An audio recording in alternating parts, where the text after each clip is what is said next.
As I mentioned in the introduction earlier on, we're celebrating Ability Sunday. One of the strengths of our church is its, what I would say, effortless inclusion of everyone, and for the fact that as a community of people, we are encouraged to focus on the gifts we can bring rather than whether we able or disabled.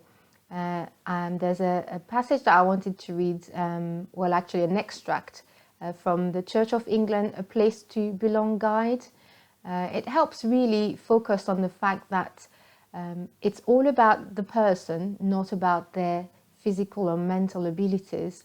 And it says, the language of disability and of mental health has been used over the years to discriminate, harass and abuse people, and we are right to be careful in our choices. When we get to know people, however, we tend not to need to use any of these phrases, and we just use the person's name. And I thought it was really appropriate because it reminded me of the fact that we're called by name, not by our abilities. And so God is calling us by name this morning, and He's saying to each one of us, He loves us. So we want to thank Him for giving us different gifts, no matter what our abilities are. And we want to thank Him as well because we can all contribute to our church.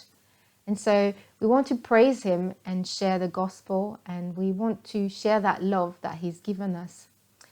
And there's a young gentleman called Christophe Duffleys who sang a song, Open the Eyes of My Heart, and we want to really appreciate that song. He's both autistic and blind, and I think it's really poignant to see how that song can actually touch people's hearts.